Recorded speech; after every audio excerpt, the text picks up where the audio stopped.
Hello everyone, welcome to my channel astro Ganit. आज मैं बात करूंगी राहु के बारे में और सेवेंथ हाउस से रिलेट अगर राहु करता है तो वो किस तरीके से आपकी मैरिज को इम्पैक्ट करेगा। राहु और जुपिटर, मैंने आपको प्रीवियस वीडियो में अपनी बताया था, गुरु चांडाल योग बनाते हैं और अगर वो सेवेंथ हाउस में हो तो उसका क्या इम्पैक्ट होता है, हमने उसके बारे में भी डिस्कस किया था। पर आज मैं बताने वाली हूँ, अगर सिर्फ राहु ही सेवेंथ हाउस में है तो वो किस तरीके से आपकी मैरिज को, मैरिड लाइफ को, प्रोफेशनल लाइफ को, पार्टनरशिप को ओवरऑल इम्पैक्ट करता है। अब ये इन चीज़ों को इम्पैक्ट इसीलिए करेगा क्योंकि सेवेंथ हाउस रिलेट करता है आपकी पार्टनरशिप को, आपके पार्टनर को, स्पाउस को, जो भी आपके बिजनेस कोलैबोरेशन है या फिर आपकी पब्लिक इमेज जो भी है जैसी होगी वो डिपेंड करेगा कौन सा प्लैनेट सेवेंथ हाउस में है या क्या इम्पैक्ट है।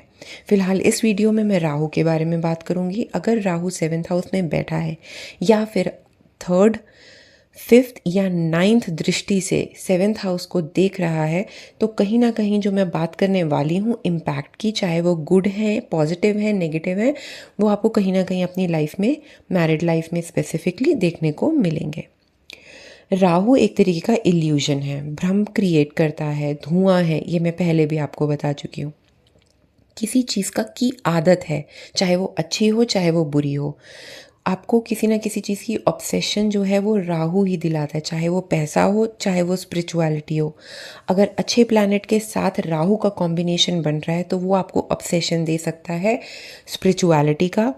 अगर कहीं ना कहीं उसका इम्पैक्ट ख़राब है तो आप अनकन्वेंशनल वेज के थ्रू पैसा कमाने का सोच सकते हैं, आइडियाज़ ला सकते हैं और उसे इम्प्लीमेंट भी कर सकते हैं।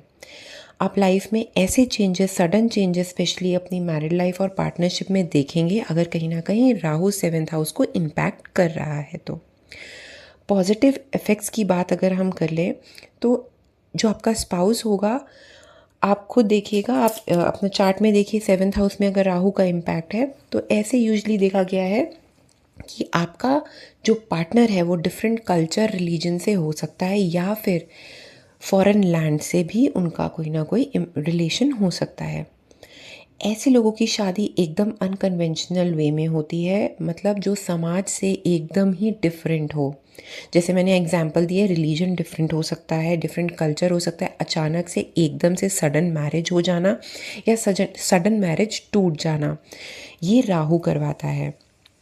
बहुत ज़्यादा इन्फ्लुएंशियल लोगों के साथ आपका अट्रैक्शन करवाएगा, पार्टनरशिप करवाएगा अगर राहु अच्छा है आपके चार्ट में तो। आपकी जो बिजनेस पार्टनरशिप हैं वो भी बहुत अच्छी रहती हैं और स्पेशली आप फॉरेन लैंड से अपना रिलेशन बिल्ड करते हैं बिजनेस पर्पस के लिए। बहुत अच्छी नेटवर्किंग देखी गई है ऐसे लोगों की, वो एक साथ बहुत सारे लोगों को एक साथ डील कर सकते हैं, उनके अंदर ये एबिलिटी होती है। अगर उन्हें अपॉर्चुनिटी मिले और कहीं ना कहीं टेंथ हाउस का भी कॉम्बिनेशन बनता है या टेंथ हाउस के प्लैनेट की दशा भी चल रही है, अंतरदशा में राहु है या टेंथ हाउस से राहु रिलेशन बना रहा है, तो ऐसे लोगों की देखा गया है पॉलिटिक्स में भी उनको अपॉर्चुनिटी मिलती है। इंपोर्ट एक्सपोर्ट, डिजिटल मीडिया, अचानक से मीडिया में आना या फिर जो आज के टाइम में आपने देखा यूट्यूब चैनल, ये सब आपको राहु देता है। अनकन्वेंशनल करियर, नॉर्मल करियर नहीं देगा, डिफरेंट वे का करियर देगा, अचानक से बहुत पैसा दे देगा। ये पॉजिटिव राहु के इफ़ेक्ट्स होते हैं। अब नेगेटिव राहु के इफ़ेक्ट्स की बात कर लेते हैं तो वो है कि कहीं ना कहीं आपकी मैरिज डिस्टर्ब रहती है।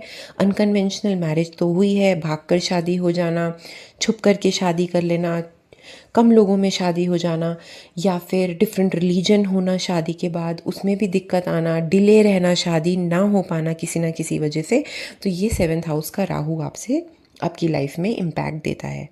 अब शादी अगर हो भी गई है तो मिसअंडरस्टैंडिंग्स तो रहेंगी क्योंकि ये इल्यूजन है, तो कहीं ना कहीं मैरिड लाइफ में दोनों पार्टनर्स के बीच में सीक्रेसी रहेगी, ट्रांसपेरेंसी नहीं होती, एक दूसरे से छुपाना, बाहर रिलेशनशिप्स रखना, एक्स्ट्रा मैरिटल अफेयर्स में जाना, ये राहु करता है। राहु यूजली जो है थर्ड पर्सन को आपकी लाइफ में लेकर के आता है। वो थर्ड पर्सन कोई भी हो सकता है, किसी भी जेंडर का हो सकता है, तो कहीं ना कहीं ये आपको इम्पैक्ट देगा। अब कहीं न कहीं ये चीज़ भी देखी गई है कि कॉन्फ्लिक्ट रहता है आपके पार्टनर के साथ, या तो आप बहुत ही ज़्यादा डिपेंडेंट अपने पार्टनर पे हो जाते हैं। अगर डिपेंडेंसी है और वो फुलफ़िल नहीं हो रही हैं आपकी इमोशनल नीड्स, इस वजह से रिलेशनशिप ख़राब होने स्टार्ट हो जाते हैं। 7th हाउस में राहु अगर है, तो अगर हम काल पुरुष के चार्ट से देखें तो वो रिप्रोडक्टिव सिस्टम को 7th हाउस इंडिकेट करता है। तो राहु का वहाँ पर होना कहीं न कहीं आपको इन रिप्रोडक्टिव सिस्टम से रिलेटेड इश्यूज़ दे सकता है, मेल फीमेल दोनों को, और ऐसे में स्ट्रेस हो सकता है आपको आपके पार्टनर के साथ। मैरिज लाइफ किसी ना किसी वे में फिर ये कहीं ना कहीं से इम्पैक्ट करता ही है। इंस्टेबिलिटी रहेगी, रिलेशनशिप्स में बनेंगे टूटेंगे, थर्ड पार्टनर का इन्वॉल्वमेंट होगा, सेकंड मैरिज के भी चांसेस बनते हैं अगर कहीं ना कहीं जुपिटर का अच्छा इम्पैक्ट नहीं है, जुपिटर की दृष्टि नहीं पड़ रही 7th हाउस में, तो चांसेस हैं। या फिर अगर आपका पार्टनर के चार्ट भी मैरिड लाइफ को लेके ख़राब है, तो चांसेस बनते हैं अलग हो जाने के। मैंने पहले वीडियोस में भी बताया, राहु का एकमात्र यही उपाय है कि आप गॉडेस दुर्गा की पूजा कीजिए। बीज मंत्र जो राहु का है, ओम भ्राम भ्रीम भ्रोम सह राहवे नमः, इसको 108 बार डेली इसका जाप कीजिए। और अगर सैटरडेज़ को हो सके तो आप शनि राहु के टेम्पल में जाके मस्टर्ड ऑयल ऑफ़र कीजिए। साथ ही साथ आपने कोशिश ये करनी है कि अपने रिलेशनशिप्स को आपने ट्रांसपेरेंसी के साथ चलाना है, वहाँ पर कोई भी डिसीट नहीं करना है। एडिक्शन कोई भी तरीके का, चाहे वो गैम्बलिंग हो, चाहे वो गलत तरीके से रिलेशनशिप्स में जाना हो, इन सब तरीके के एडिक्शन को आपने अवॉइड करना है, नहीं तो राहु का इम्पैक्ट इससे मल्टीप्लाई होता है। ऑनेस्टी और ट्रांसपेरेंसी के साथ अपने मैरिज लाइफ को चलाना है। शादी जल्दबाजी में नहीं करनी है। पहले प्रॉपरली चार्ट देखिए अपने पार्टनर का, उन्हें पहले समझने की कोशिश कीजिए और फिर ही आप शादी कीजिए। ऐसे चार्ट का कॉम्बिनेशन सबसे बेस्ट वही बनता है जिसके पार्टनर के चार्ट में जुपिटर 7th हाउस में बैठ जाए।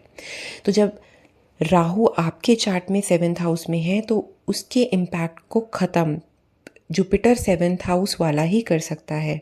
तो जब चार्ट देखें तो ये वाला कॉम्बिनेशन ज़रूर देखें और तभी आप मैरिज के लिए आगे बढ़ें। यूजली राहु जो है वो फॉरेन इन्फ्लुएंस बहुत ज़्यादा देता है, फॉरेन लैंड से कनेक्टिविटी देता है। तो चांसेस आपके बनते हैं कि आप ट्रैवल करें, और अगर आप ट्रैवल करना भी चाहते हैं तो कनेक्ट कीजिए डिफरेंट कल्चर के लोगों से। ये एक पॉजिटिव इम्पैक्ट राहु का होगा। मेडिटेशन योगा की तरफ बिल्कुल चाहिए, और जितने भी राहु के इल्यूजन्स हैं उनको कोशिश कीजिए आप अवॉइड कर सकें। अगर मेरा ये वीडियो आपको अच्छा लगा है तो प्लीज़ मेरे चैनल को सब्सक्राइब कीजिए। Thank you so much.